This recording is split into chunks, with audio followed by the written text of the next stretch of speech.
in honor of Joanna Macy, who recently passed, we're republishing an episode of The Way Out is In called Grief and Joy on a Planet in Crisis, Joanna Macy on the Best Time to Be Alive. It's just such a joy to have interviewed Joanna and for her to have left so much wisdom for us all to be able to integrate into our lives at this moment. And so before we start, I'm just going to read a couple of things she said which are so relevant to her passing. She said, "I have a great appetite for life. I love hiking and skiing and cooking up a great meal. And so this grief can co-inhabit me along with a lot of joy. And I think maybe that the joy becomes so great, there's so much love that comes pouring through, that I think it's because I'm not trying to protect myself from knowing things that are painful. I'm not putting any conditions on what I let into my heart." And here I think the teachings of Thich Nhat Hanh are so relevant. Do not be afraid of it. Do not be afraid of your pain for the world. Do not be afraid of the suffering, but take it. That's what Bodhisattva learns to do, and that makes your heart very big. The only thing we have to watch out for is we pick and choose. Say, well, I'll just take that, thank you.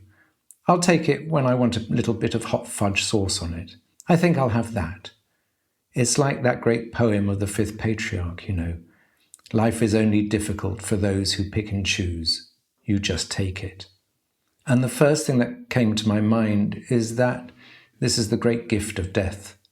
Death walks with us, and that is the great mystery. And I love the way it's put in the writings of the Dharma, that death is certain, but the time of death is uncertain. And it's like a double whammy. You're going to die, and you don't know when. It could be in 5 minutes or 50 years. So this keeps us kind of an edge of presence. It helps us to be present. What if you're to live forever? Oh, it would be so boring to have that. The concoction is that we are impermanent. Look at these hands. They're all covered with wrinkles, as is my face. I am mortal. I have a good chance to be in my old age. It's wonderful. At least I'm experiencing it that way. But we are on borrowed time, and I think this gives us a quality of being able to be present and in the now. Because it's all that we have. It's really all we have. Otherwise, we go off and we're absent on conjectures and amusements. But yea, and death helps, I guess, to think that you're necessary. And when I asked Joanna what at the grand age of 92, which is when we recorded this interview, what is your aspiration? And she said, I have a swing in the backyard. It's a rope swing. It sits like a hanging chair. There are 2 of them. So when you come to visit me, and that means both of you, referring to Brother Phap Huu, you can sit in the swing beside me, and we can gently rock as we talk. And we will talk about the beautiful effervescence of life, and how everything is always in motion. And the sun is sinking in the light, and the shadows are changing, and we are like water flowing. Please enjoy these wonderful words of Joanna Macy. Welcome to the latest edition of the podcast The Way Out is In.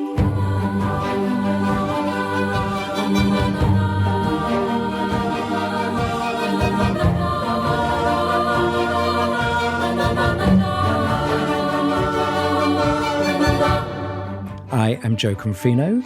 And I am Brother Phap Huu. And we are so delighted today because we have a very, very special guest, Joanna Macy, eco-philosopher and Buddhist scholar. Joanna, you are very, very welcome. I am so glad to be here. Grateful for this moment.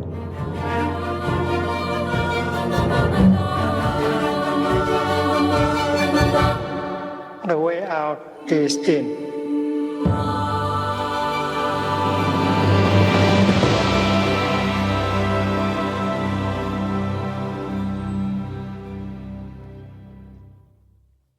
Today, we are so honored to have as our special guest the legendary Joanna Macy.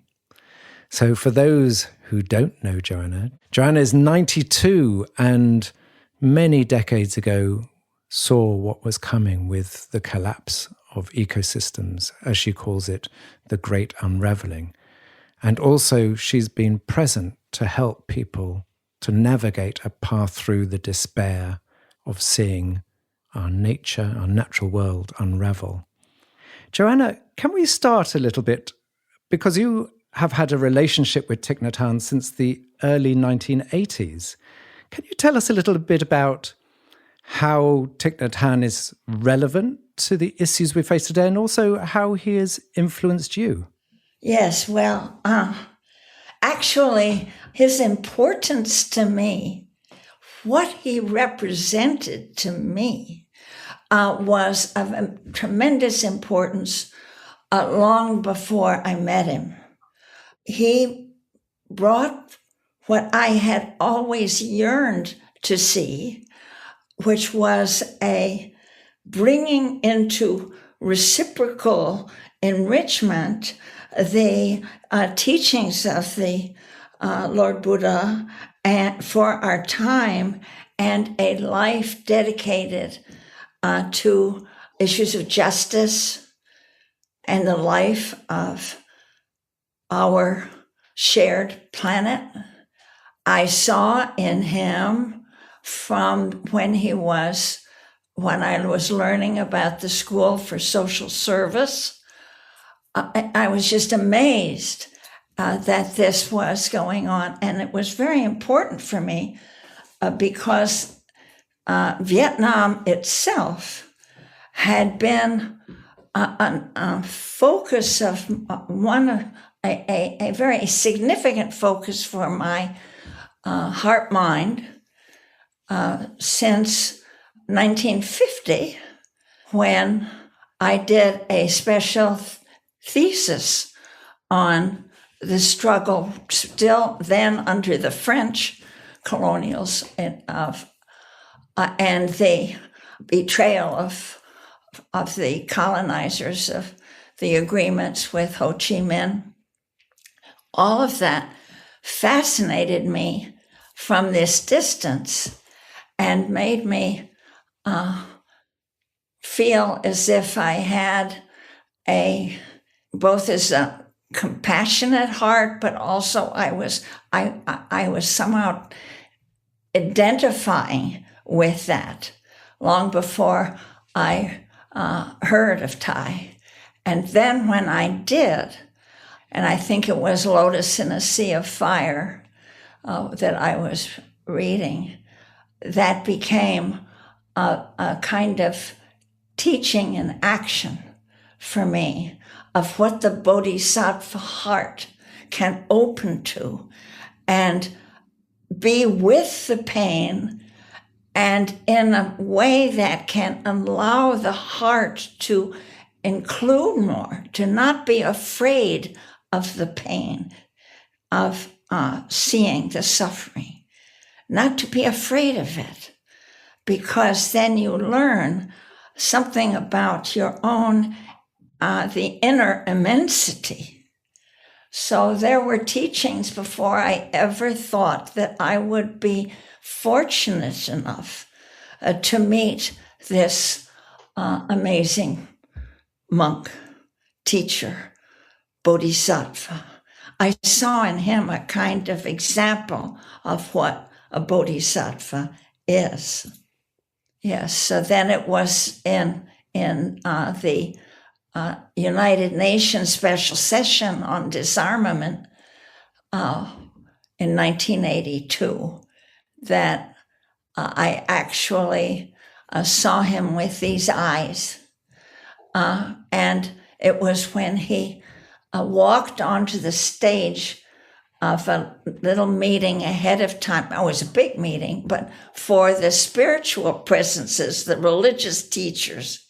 And there was a lot of pomp and circumstance there in that meeting. And then toward the end, there was this slight figure in a brown coat, walking in so simply as if he were coming in to, I don't know, empty the waste paper basket or something. He was just so humble.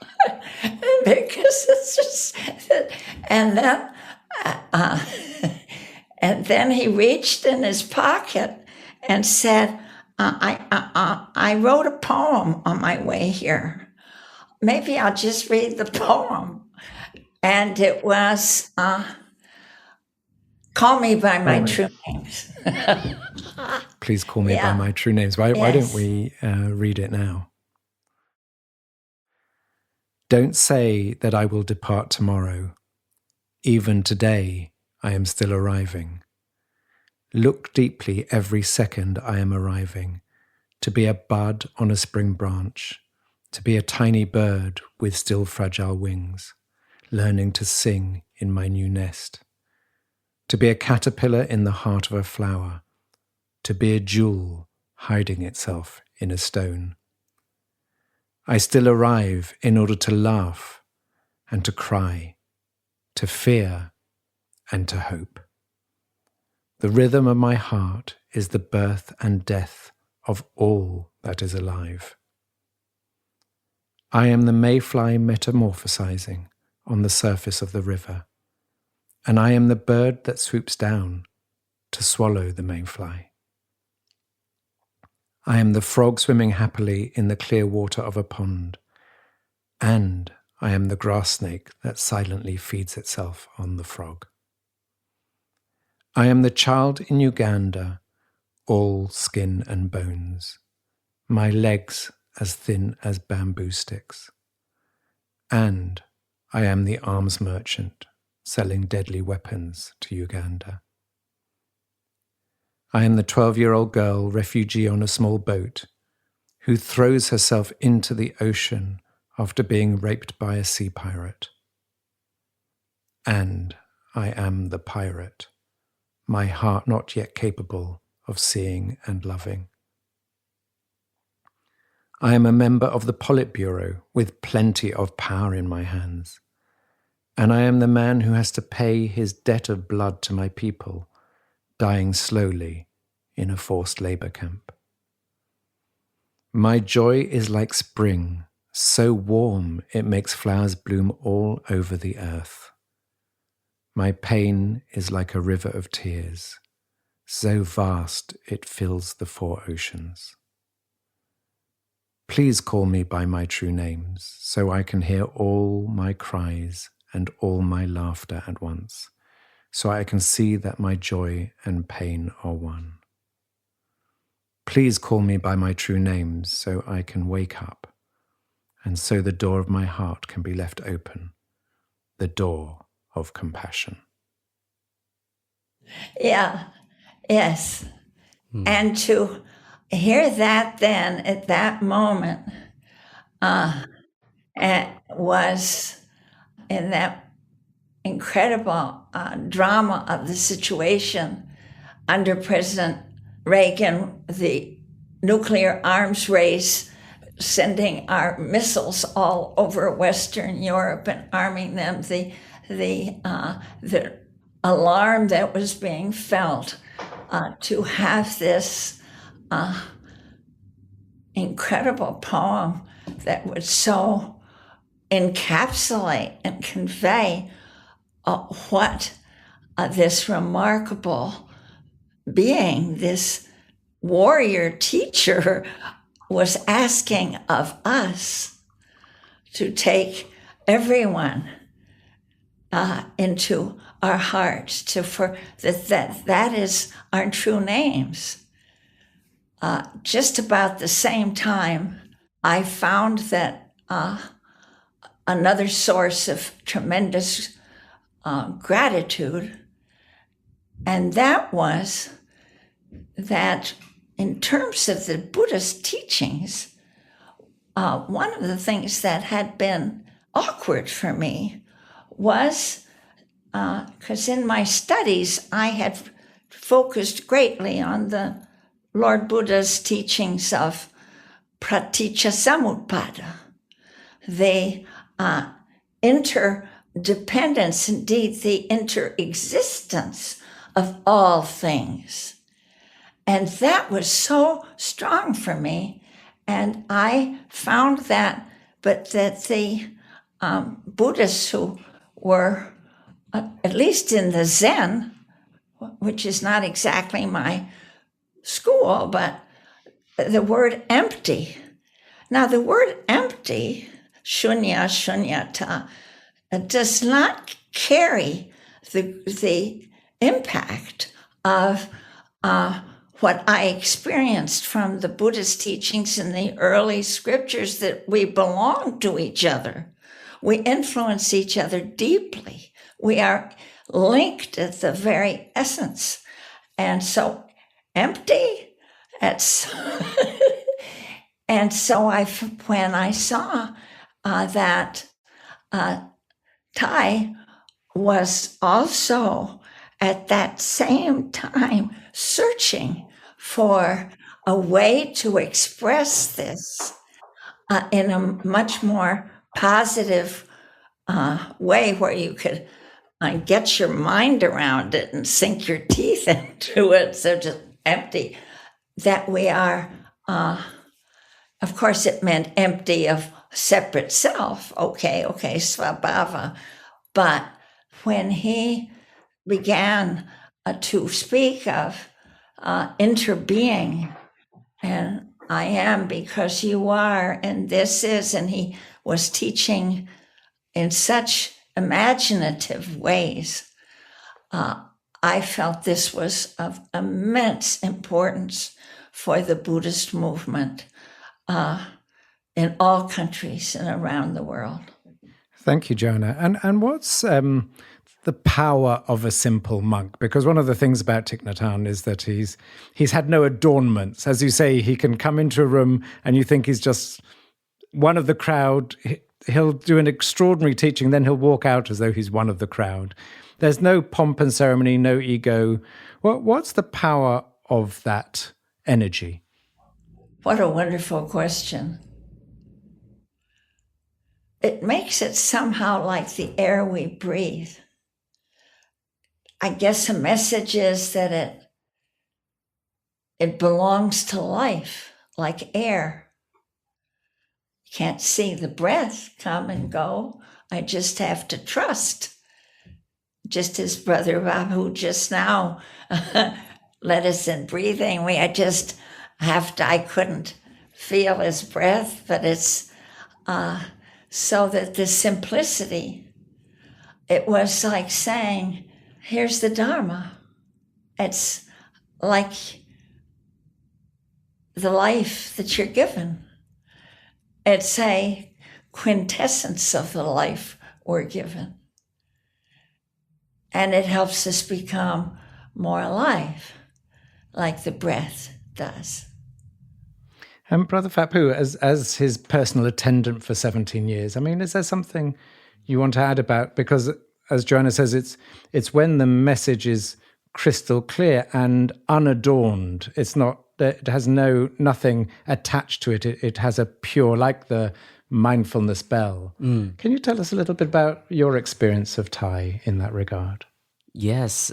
First of all, I just want to say when Joanna was speaking about Thai, it made my heart so warm because Joanna had the experience of seeing Thai in the early 1980s, which many of his monastic students are younger. So most of us met him at a different time. And as I was listening to Joanna, I just also remember my first time being in the presence of Thai. I was only 9 years old, Joanna. So I was super young, and my father found Plum Village and he fell in love with the practice, and his aspiration as a father was like, I just need to take my children one time to open their eyes to spirituality. And he saw that Plum Village is such a unique place. And I remember encountering Thai, listening to his Dharma talk. I wouldn't understand everything that he was teaching because my understanding couldn't grasp how deep it was. But I would never forget his presence.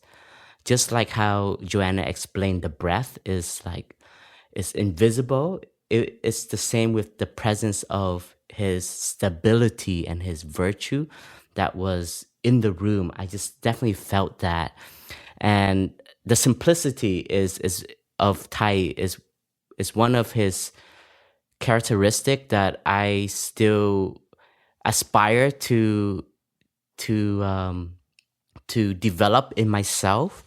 And I have a story as an attendant. I have many stories, but this story came up when I was listening to the sharing, which was one of the roles of an attendant is to make things easier for the teacher, such as open the door, make him tea, bring his books that he needs for the Dhamma talk, etc. And one particular day, we were all eating together in the big meditation hall in Plum Village, and there was about 200 to 300 of us.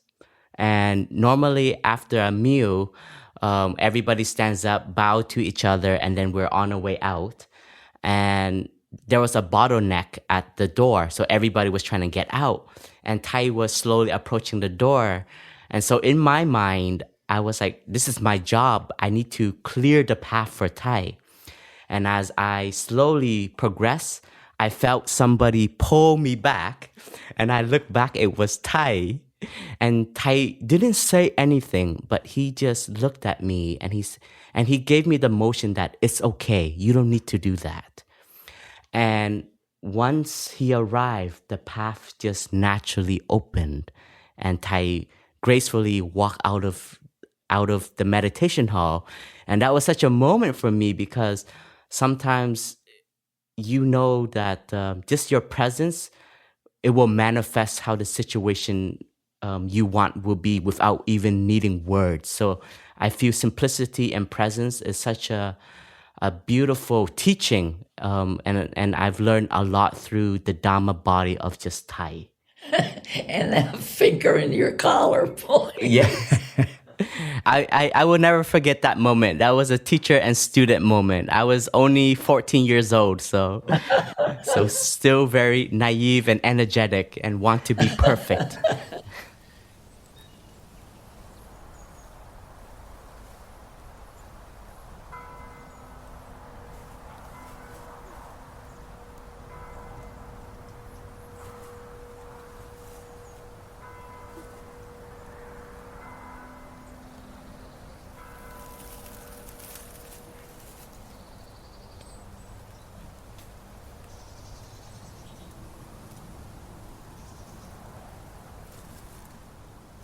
Joanna, one of the things you're renowned for and people look to you for is your insights around the coming ecological catastrophe and how we meet it.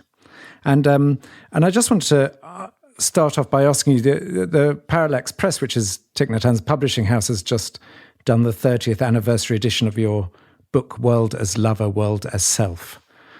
And I was just, as I was looking at that, I was thinking there are many people who have had a foresight of what was coming and have done their best to educate and help people to see the dangers ahead and to act.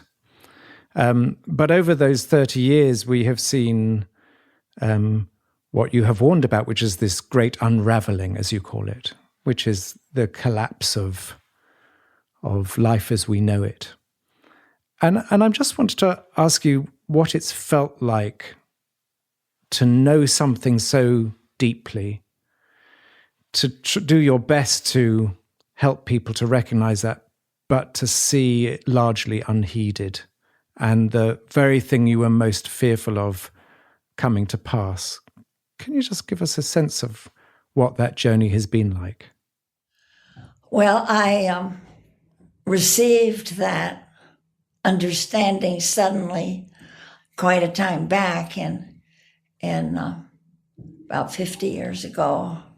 And when I did, it was the cumulative effect of attending a full-day symposium on all the threats to the biosphere And I knew them all separately, but somehow, and because I was getting tired, I was there with my two children. They were just teenagers then, and somehow it was like all the information I had up in my brain, the scaffolding that held it up here in my brain, gave way, and all that information turned into heartbreaking reality invading my chest mainly, but my whole body.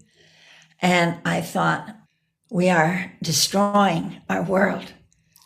And the first months of or first year of that, I couldn't speak it because I didn't want to poison other people's lives.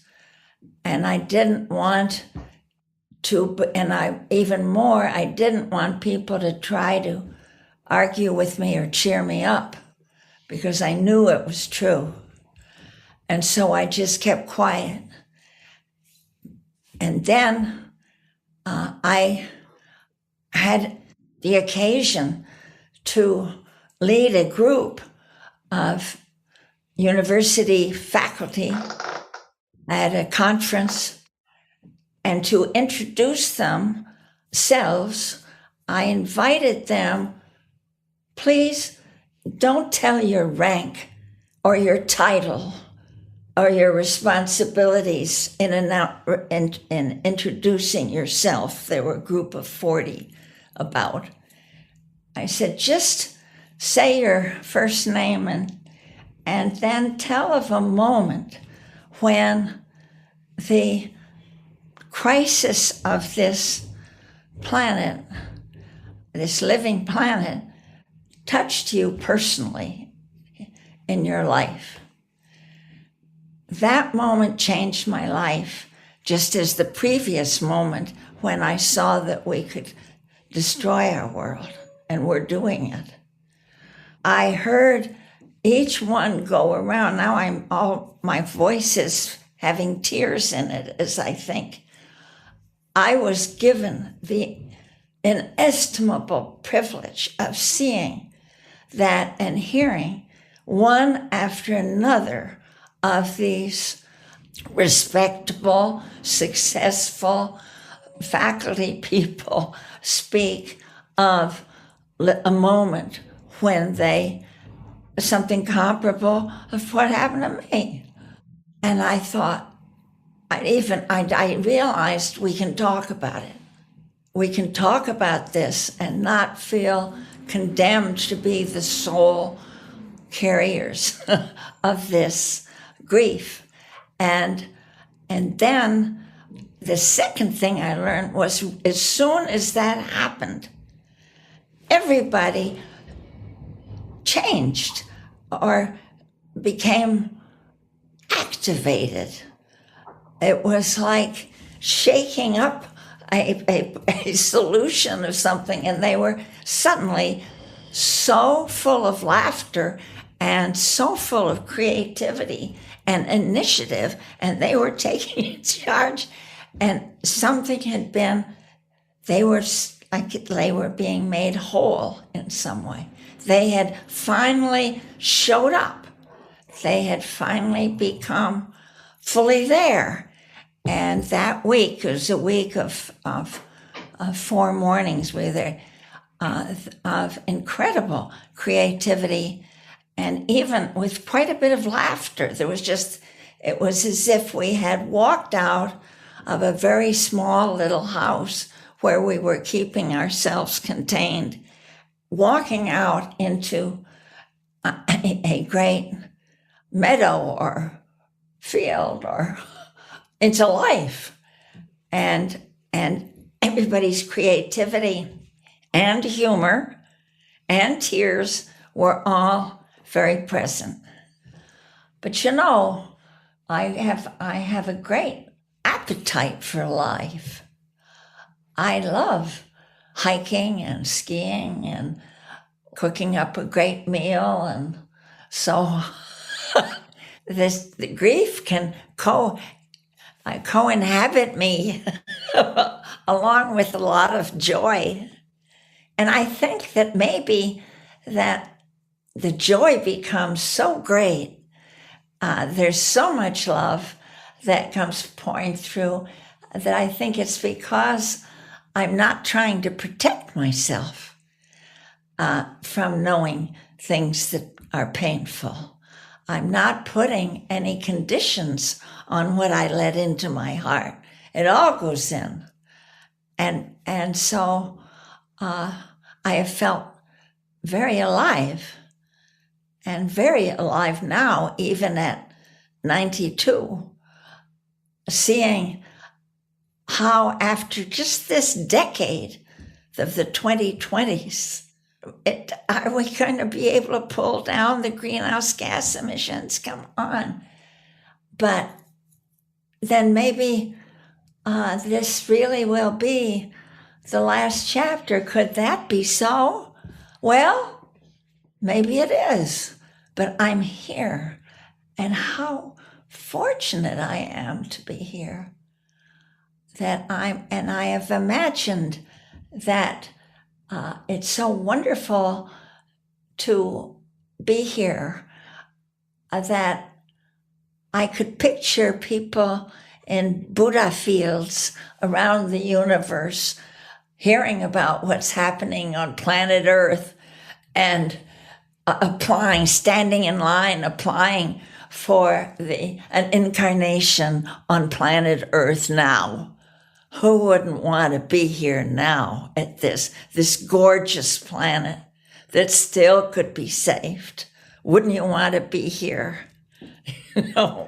And Joanna, I mean, a lot of young people, as you know, are despairing and actually not feeling that this is a great time to be alive and worrying. And you've spoken in the past very beautifully about, you know, we're walking down this road and there's a ditch on either side. On one side is paralysis, that people feel so fearful that they're closing down.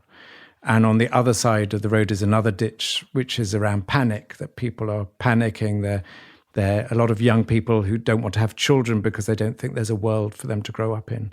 What is your message, especially for young people who are not feeling joy, but are feeling only despair? Then to take the despair.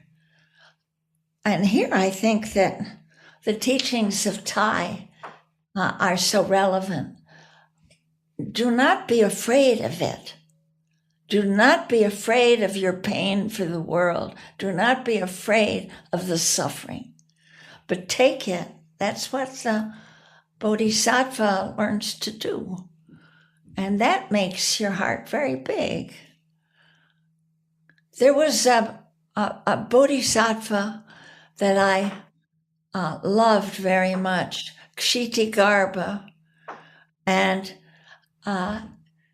he had such compassion that, he was a celestial bodhisattva, but so he would go to where there was suffering to be with the people. I guess maybe he would also, if he saw people having a great time or a great feast or a wonderful party, he'd go there too. But that's the human condition now. You don't be afraid of it. And then he would go with the birds in the air where they sing, and he could understand their language and be so happy. But he would also go to the deepest layers of hell where to hear the moaning of people in anguish and loss. And he'd there that too. All of life we're given life. And so let's take all of it without fear. The only thing we have to watch out for is if we pick and choose say, well, I'll just take that, thank you. I will take it when I want a little hot fudge sauce on it. I think I'll have that for you. This, it's like that great poem of the fifth patriarch. Life is only difficult for those who pick and choose. You just take it.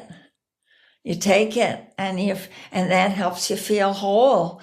And maybe flying with the birds helps you be with the deep levels of hell. But this is life, and it's all given to us, and it's given free. Yeah. Brother Phap Huu, is there anything you want to add to that about that teaching of don't avoid our suffering? Actually, the joy and the suffering are interdependent. You cannot separate them. Is there anything you want to add? Yes. Yes. The question you asked, Jo, is a meditation in itself. But when we look at the teachings of the Buddha, we can see that the first noble truth is to recognize suffering. And we have to identify and we have to accept the suffering. I think a lot of the time as human beings, we are very selfish and we like to be in our own comfort. And when there is suffering, we may recognize it, but we don't see that as our suffering. Then we can push it away and we don't care. Like we have choices. We start to discriminate. And this is one of the roots of our suffering. And in Buddhist teaching and in the Zen teaching, it is to have time to recognize what is happening in the here and the now. And if you truly are present and you recognize the suffering, you can't ignore it, because the teaching of interbeing says that suffering is also your suffering. Your well-being is also their well-being, is the planet's well-being. And later on in the teachings of TWOII, as Joanna spoke of Bodhisattva Kshitigarbha, TWOII added new bodhisattvas that we should have gratitude and meditate on, which is a new one that we always recite is also Bodhisattva Gaia, which is Mother Earth. We have to, TWOII teaches us we need to learn to fall back in love with Mother Earth so that we can hear her cries, hear her wounds, and see that as our own wounds. And with the practice of stability and awareness, we don't have to ignore the despair, but we can find the balance in our life. Like Joanna said, she still enjoys life. That is so important. Even in despair, we have to enjoy life because we see life is beautiful, that planet Earth is still a miracle. Then we want to protect and we want to find ways to restore the goodness of life. And I think this is very key. There's a metaphor that TWOII once gave us. It's like when we're on a ship and there's a big storm and everyone is panicking, then the ship will surely flip. But if there are those of us on the ship that can recognize, okay, there's a storm, let's remain calm, let's take a breath. We know we are still alive. And because we are alive, anything is possible. So let us take care of the situation in a more calm and mindful way. And therefore, the situation will be so much more different than us enacting on frustration, anger, and despair. And I see this is the teaching of 2,600 years ago, has been transmitted through so many patriarchs and through our teacher and to our time, and it's still so relevant. So it is important to suffer, but from the suffering, we can grow our insight of understanding and our insight of love. And I think this is where TWOII says that, Maitreya, which is the Buddha once said that Maitreya would be the next Buddha of our times. And Maitreya means great love. And our teacher's insight is that we don't need one Buddha, but we need many Buddhas. So if all of us can come back and nourish our love inside of us, I believe there's a way to take care of the situation that we are in and to offer love back to our precious mother, which is Mother Earth. Thank you, Phap Huu. Joanna, I wanted to ask you about the power of sadness and grief of going into it, not to get stuck in it, but to go through it. And one thing that my family shares with you and your family is that my mother translated some of Rainer Maria Rilke's poetry from German into English, and she translated the 10 elegies, and I brought along just part of the 10th elegy, which I just wanted to read to you, and it's about sorrow, and it says, "That one day I might go forth from bitterest insight, singing out in exaltation and praise to responding angels. That none of heart's clear-struck hammers fail on strings weakened, loosened, or torn. May my face bathed in tears give me more radiance. May tears unseen secretly flower. Oh, how I would cherish you then, nights of anguish. On bended knees I should have enfolded you closer. Inconsolable sisters, should have lost myself in greater abandon in your free-flowing hair. We squander our sorrows, dismiss them too soon, hoping one day their sad permanence must end. But they are our winter foliage, our darker mind green, one of the seasons of our inward year. Not only season, sorrow is place, settlement, site, base, and dwelling." Oh, I'd love you to send me that. Yeah.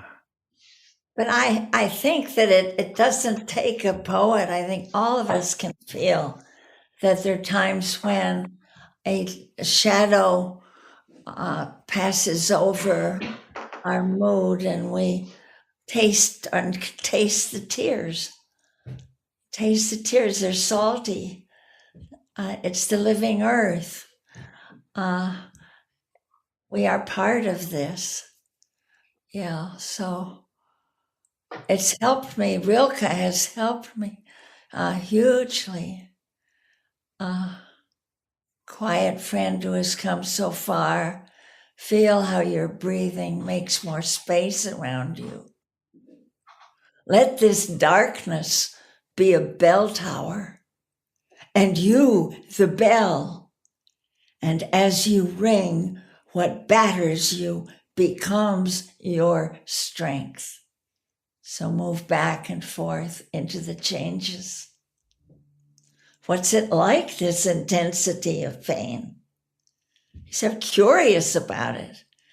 The way you get that kind of curious about what's going through your body mind in Satipatthana. You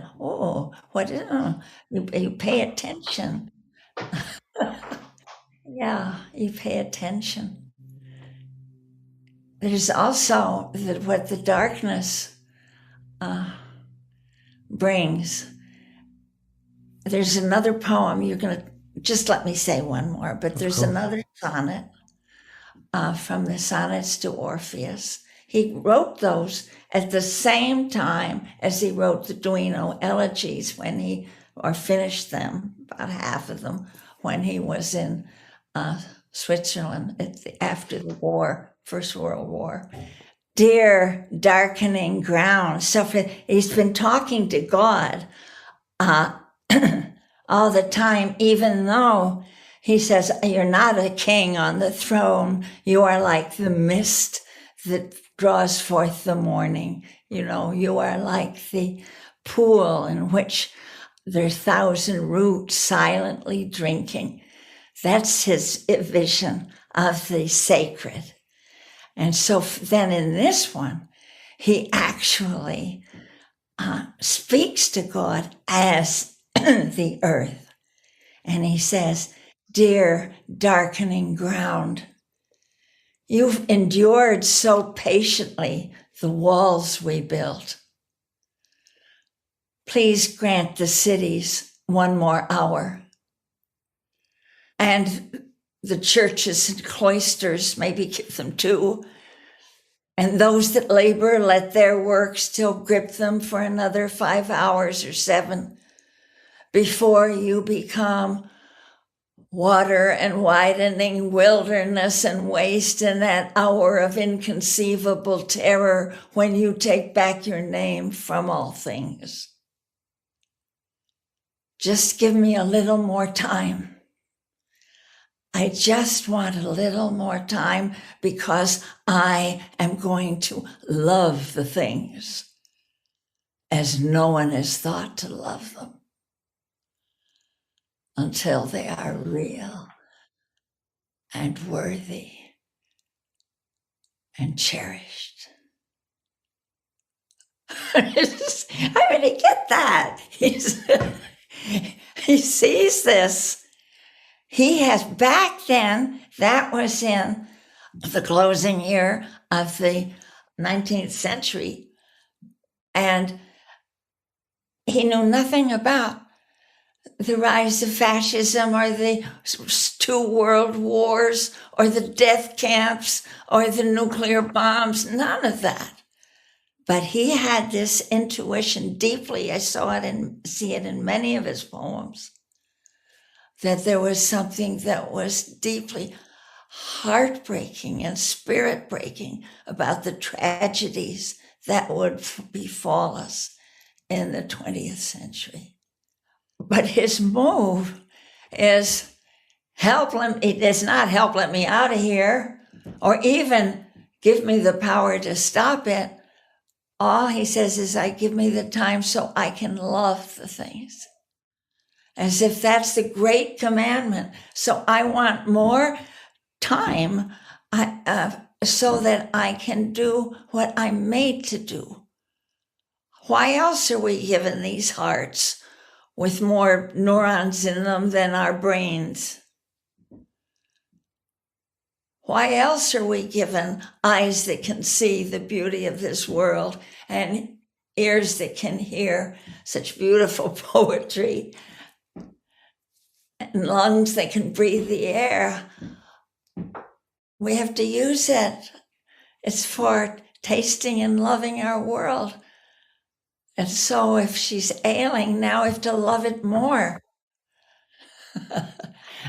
So you can see somebody else say, just grant me a little more time because I've got this great plan and I've got a grant that I'm going to submit to the Ford Foundation, and I've got places, I've got to get a job with whatever, with our solutions. And from the poet's point of view, there's no strategy or solution as great as the utter magic of our love.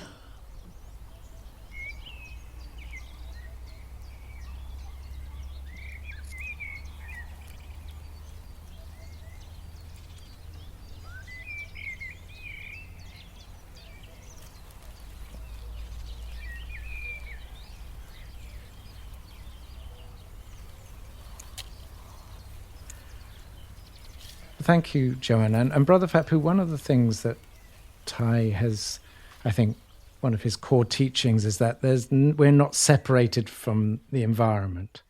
We're not, Mother Earth and us are not separate selves, that actually we are the environment. The earth is us, we are the earth, and therefore if we are acting in support of the earth, we are the earth healing herself. We are not human beings trying to save the earth. We are the earth healing ourselves. Can you tell us a bit about, from your understanding, the importance of recognizing and collapsing any sense of separation?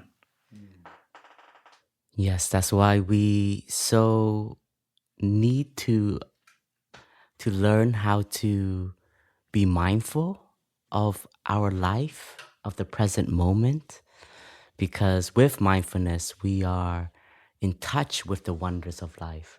Most of the time, we live in the world, but we are not here. And this is why so many of us are attracted to spirituality, I feel, is because if you live in that way, at one point, you're going to feel so lost and so empty, even though we have a house, a car, a position. But deep down inside, as human beings, we are a child of this earth. And if we lose this connection to the environment, to the trees, to the birds, the bamboo, the flowers, then how can we say we are alive? And that is why to practice mindfulness is to recognize the simplicity of life. And that's why I think, for me, I don't want to be so complicated in teachings. And I just want to be like a small percentage of Thai in explaining how simple Buddhist teachings is. That is to just learn to come back and to see the present moment. Because if you are more capable of being in the present moment, life will present itself with its wonder. When you open your eyes, every morning we have a gatha. Waking up this morning, 24 brand new hours are for you. Just that line itself is enlightenment. If you can recognize that you have 24 brand new hours, you're not caught in the past, you're not worried about the future.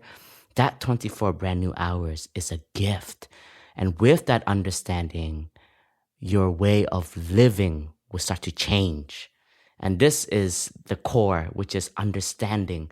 If we can recognize in the present moment what we have, we will start to live very differently. And that's why gratitude is so important, to be in touch with the wonders of life, to be grateful for your lungs, you are breathing, to be grateful for the teachers that have taught you life, understanding, to be grateful to your parents that know that by living, you are their continuation.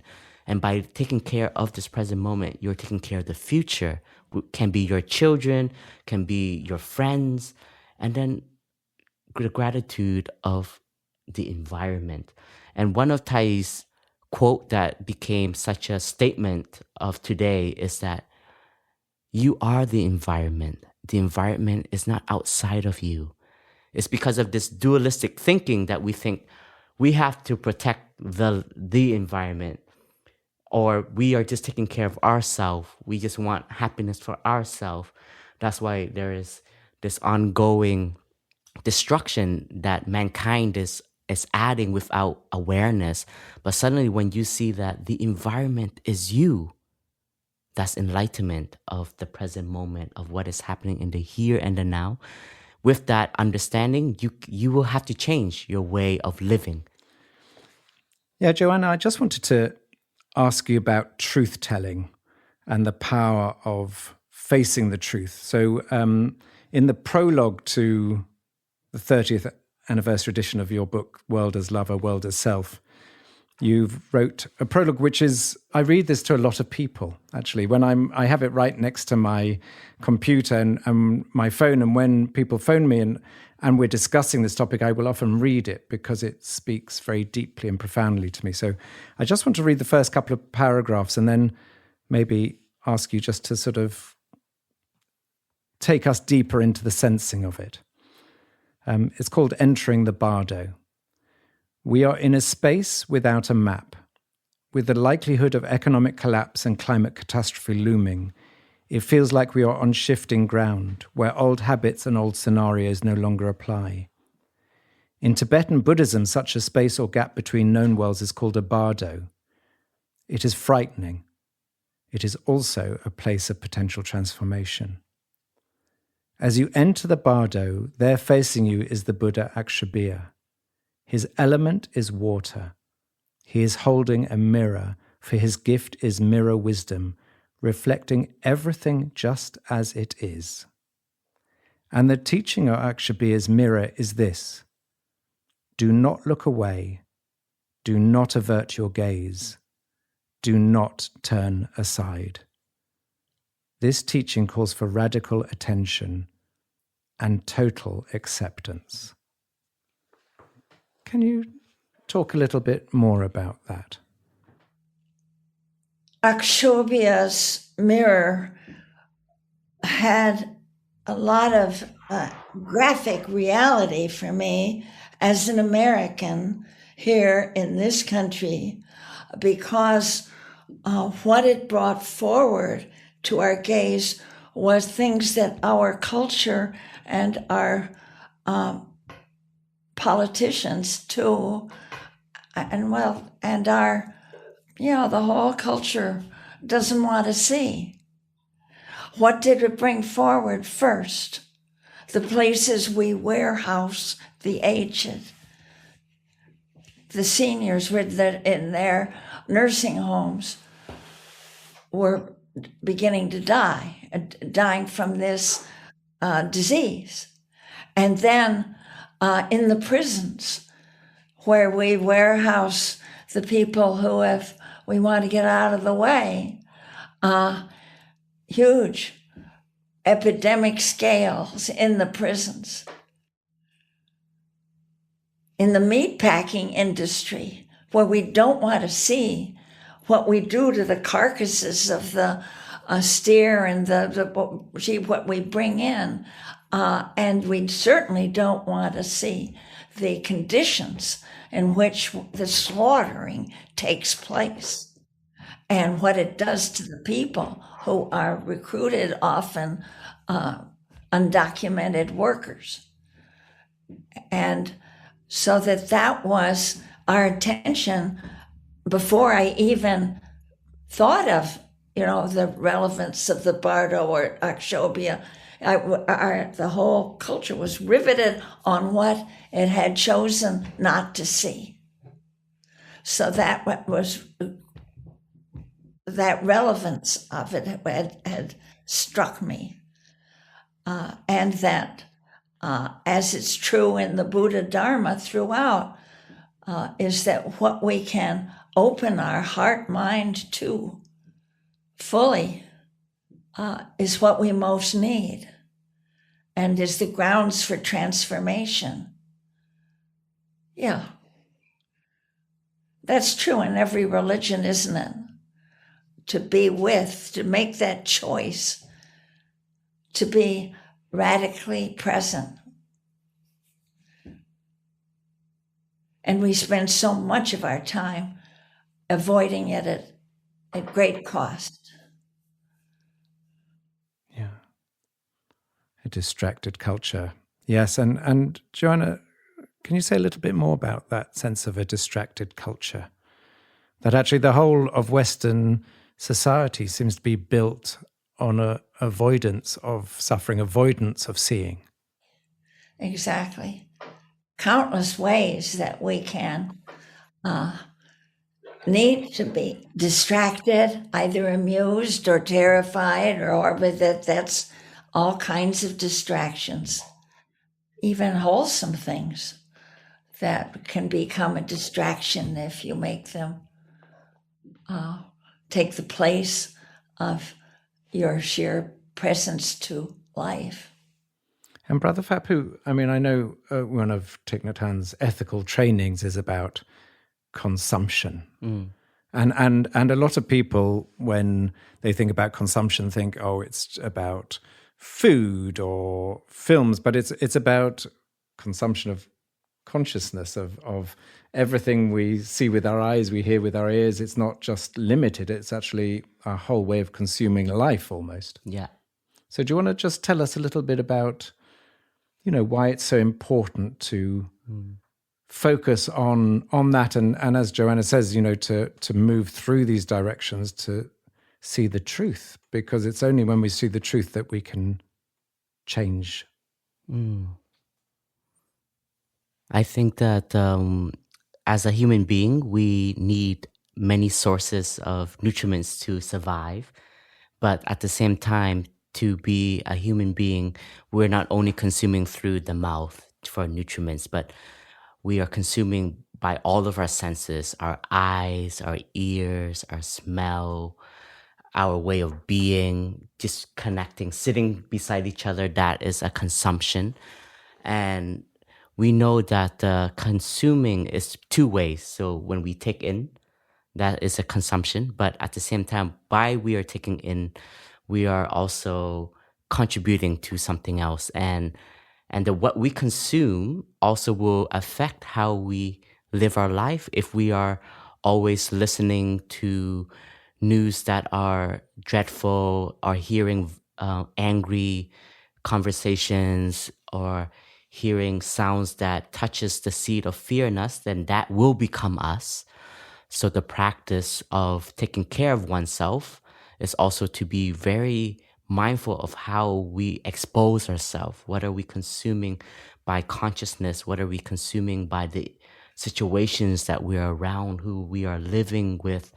And seeing that it's not outside of us by what we're consuming, but by what we're consuming is the insight of interbeing has to come in, is that it will become us, and then we will also offer for something for someone to consume. So as a practitioner and as someone who wants to walk down the path of contributing peace and understanding to the world, in my daily life, I have to recognize how I am taking care of what I consume by conversation, by presence with other friends, by also my own development, because that will become what I offer to the world. So I like to meditate it on what I'm consuming, but also on how I'm offering something to the people around me and to the environment, as well as to collectively the whole world, the whole cosmos. And also, as Joanna pointed out, that spirituality can be a mask from reality as well. And I'm sure, of the many thousands of people who come to Plum Village every year, or were coming before the pandemic and will come again in the future, that you must see lots of people who come here almost as an avoidance rather than, and how do you help people like that? So when people come in and are very sort of doing all the actions, but actually you see behind that it's an avoidance too. We help them touch suffering. That really helps, because when they can see the suffering inside of them, which everyone has suffering. And I think that's the uniqueness when we come into spirituality, is that we see that everyone has different layers of suffering, and that connects us, because then we have understanding, we have more compassion. And so once you touch suffering, then you know that the Dharma, which we practice, we can call it meditation, we can call it awareness, we can call it focus. But because we've touched suffering, all of these practices will not be a way to avoid or to hide behind the practice, but the practice is to help us see clearer. That is the truth. So we help people recognize the truth and be able to embrace it. And what is also very important in our Dhamma door is taking care of well-being, to learn to smile. When I smile, people, I'm not trying to fake it, but I'm not it's not even a smile to someone else. It's a smile to life. Even I have practice where moments when I am in distress, where I'm suffering, I also learn to smile to that suffering, because I don't see that outside of me. I see that suffering is me. And thanks to my presence and thanks to me being able to recognize and take care of it, it has a chance to transform. And this is the practice in itself, because when we touch suffering and we truly take care of it and practice with it, there's transformation. And then you cannot say the practice is to avoid suffering. Yeah. Thank you, Phap Huu. Joanna, I wanted to ask a bit about attachment, because a lot of people have an attachment to a particular outcome. So everyone wants to save this precious jewel in the cosmos, and everyone has this need to say there can be only one outcome that is the right outcome, which is that we end up turning, as you refer to it, the great turning, that we succeed in that transformation and we become a different society that's based on different values. So everyone wants that, but some people are very attached to that. But the truth, if we look in that mirror, the truth is that it may not happen. It may be that we see a great collapse and unfathomable suffering that is, even as we sit here, we can talk about, but we're unable to grasp it. How do we commit? How do we give all of ourselves to something and also know that at the level people think it might be for nothing? What the thought that came immediately in my mind as you began on this in the very first sentence is, how do we deal with utter failure? We can work for something, and it can be noble, and we can give it devotion and hard work, etc. And the first thing that came to my mind is, that is the great gift of death. Death walks with us.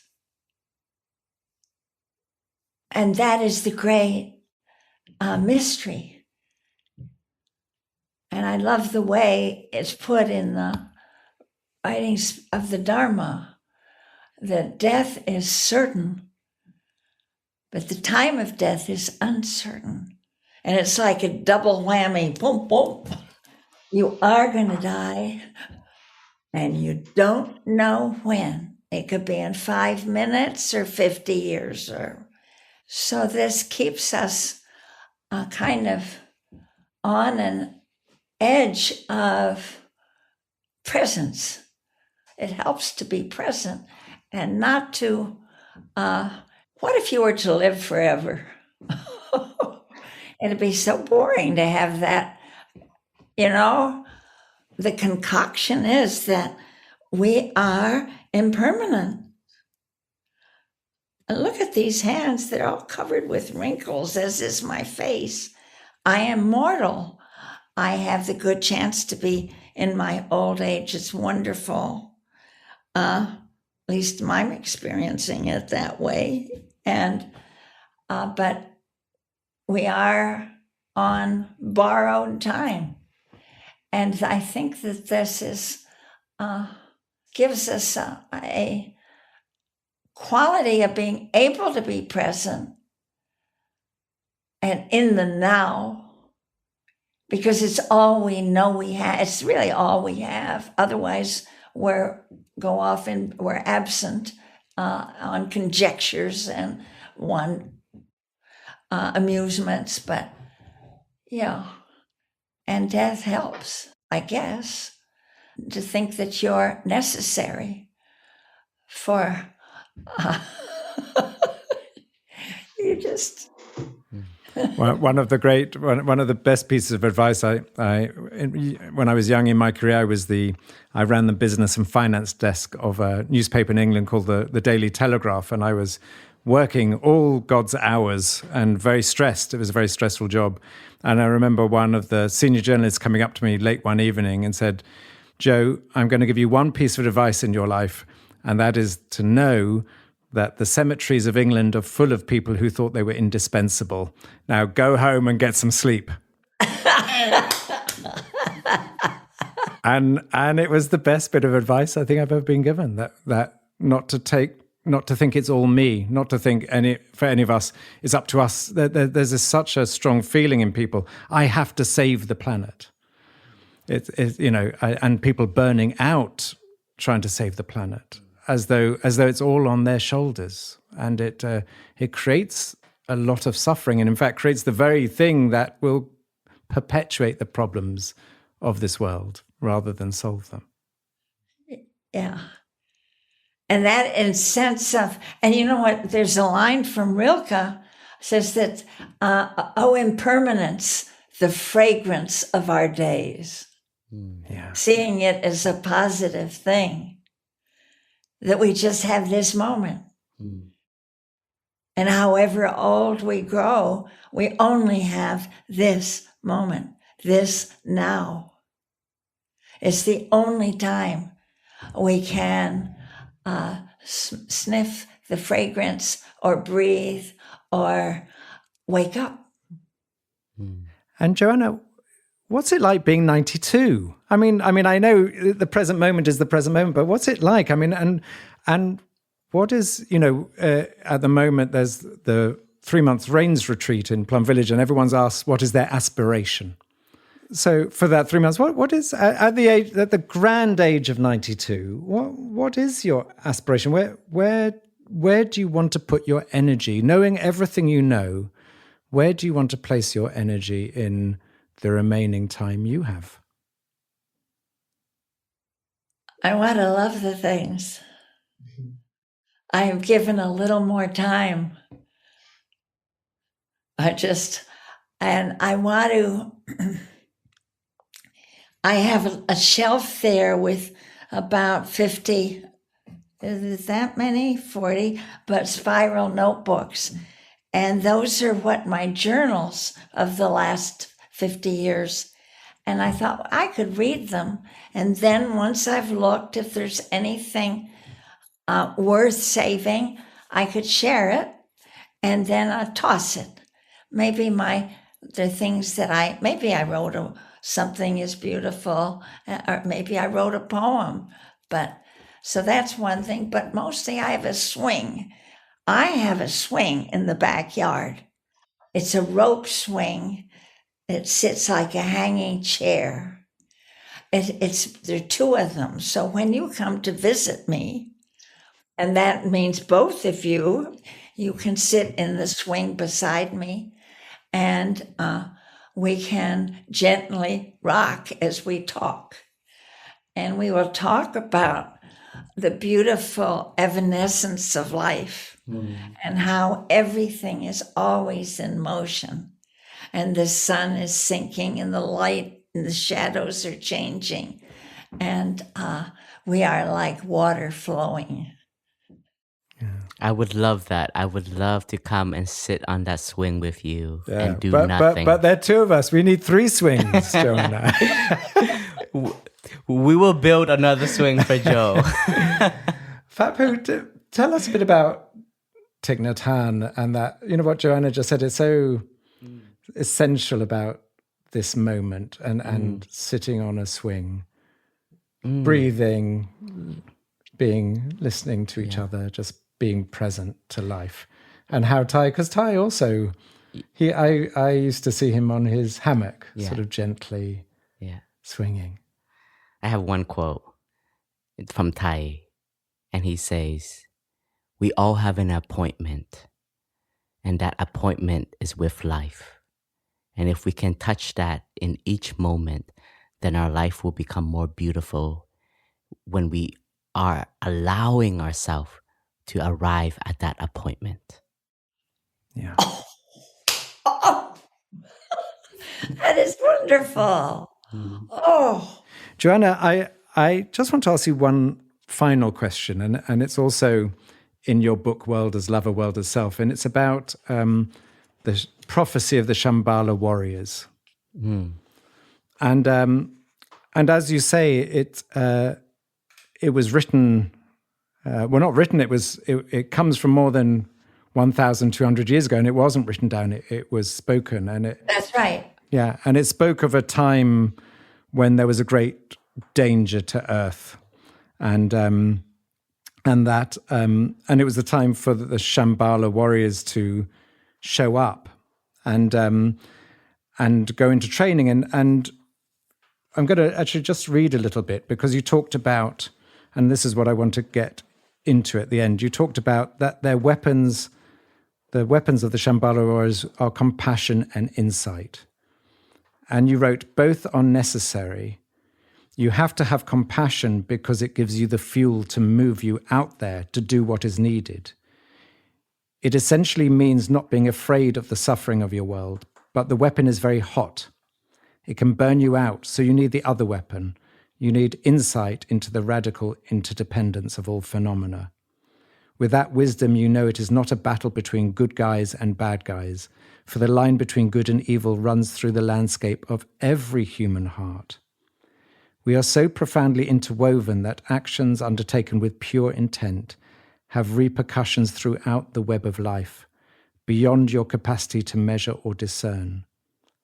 By itself, that insight may appear too cool, too conceptual, to sustain you and keep you moving. So you need the heat of the compassion, the openness to the world's pain.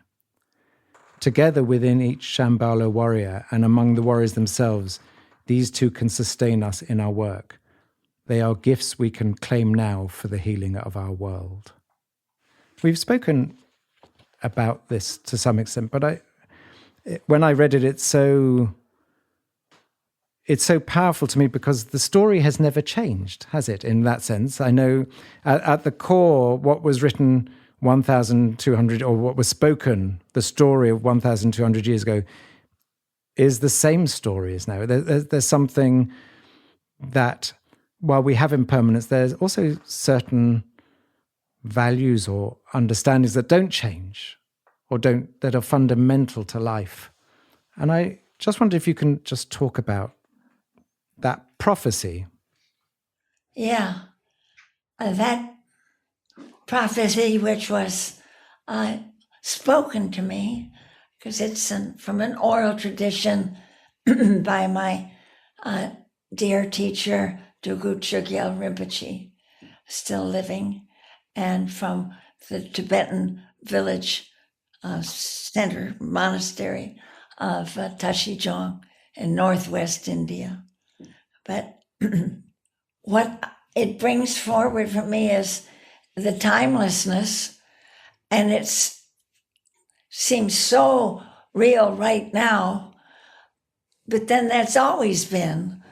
It's what we humans, with our self-reflexive consciousness, our capacity to choose, our busy hands, our countless ways of deceiving ourselves and loving things and inventing things and fooling ourselves and grabbing for power, that hasn't changed. And so I love this prophecy because it makes all other humans contemporaneous with me. They're all here. I can feel them. Charlemagne or Genghis Khan or Leonardo da Vinci or the Joan of Arc, and they populate my life too. They loved this world in their way. And when I see what we're doing to our world at this point, I somehow want to evoke them, that these rivers were polluting these forests that were like the sequoias, that they're putting foil around to save them from the fires. These great fires are threatening the almost sacred, as sacred as anything can be in this culture. I like to people my world with those who have loved it, or loved it in their own way. I guess Genghis Khan, he loved what he could possess. He spent a lot of time extending that. But I love feeling the company, particularly in this moment when we are become so incredibly destructive with our weapons and with our greenhouse gas emissions. And so it brings us together. There's humanity. Humanity is here with us, not just the living ones. All who loved our world, all who cared for them and used our rivers, our forests, sailed our oceans, who fished for our great schools of fish. I want them here now. I want to bring them in my mind. I do bring them in my mind to be here, because this is something so vast that we're required to open ourselves to if we want to have an impact, if we want to make a difference. Then we have to expand ourselves to know what is asked of us, and it is something quite big. And the ancestors can help us, don't you think? Yes. Yes. Joanna, thank you. And also a personal thanks, because your work has accompanied me over the years. Your book, Active Hope, sits with me, and I refer to it when I feel a bit lost. It brings me back. And you may remember when I was at The Guardian, you came and ran that day workshop.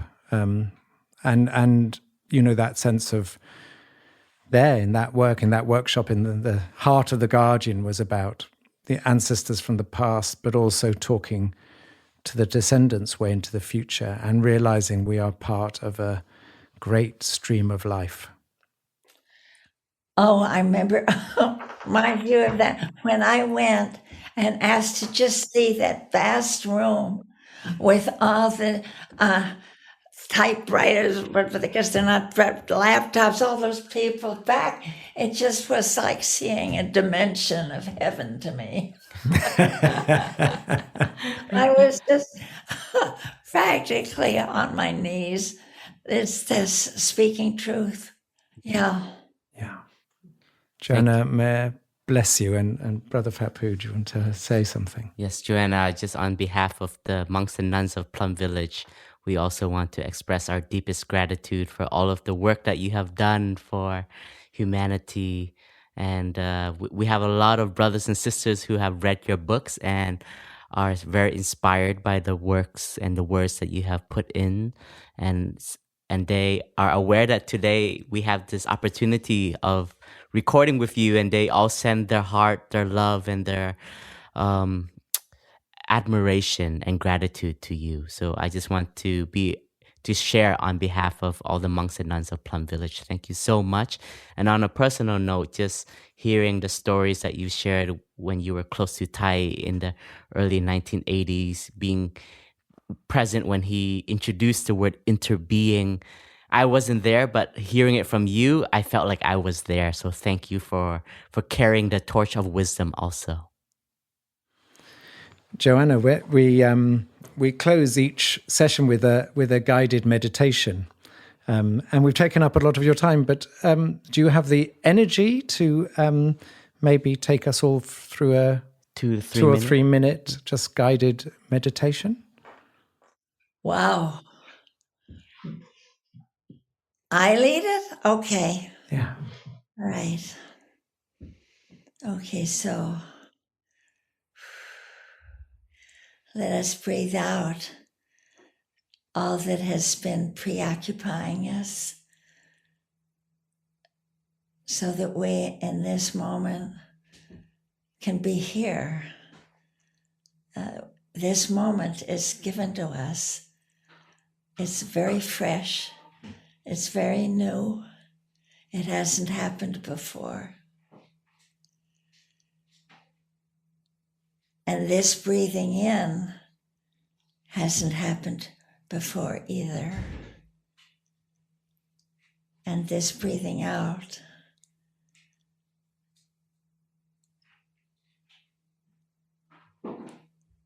infinitely precious is this anapanasati,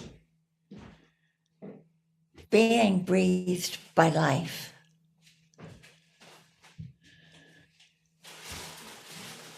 Life that is breathing so many others. For some, it's their first breath. For some, it is their last breath.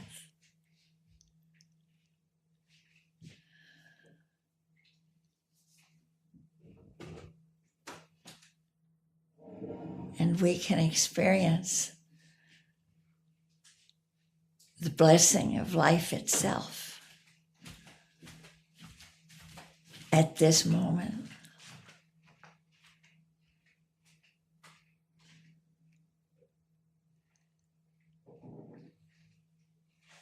And for those of us here and at Plum Village and around the world, it brings such gratitude for our teacher,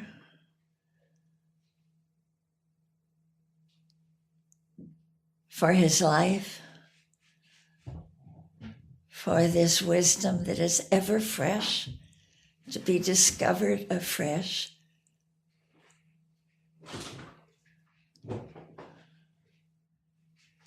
To be met afresh each moment, each now.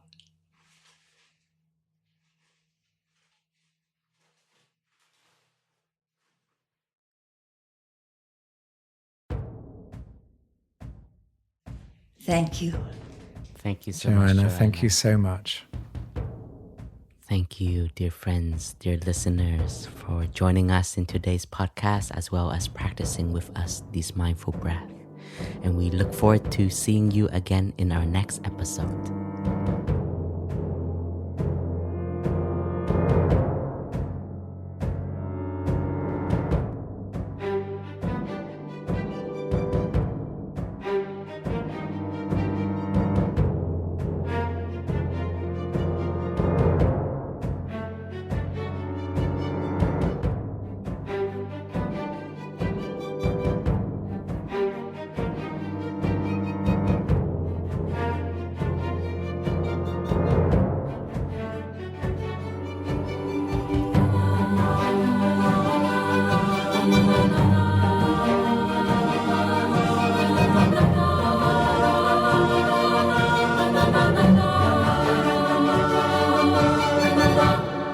The way out is in.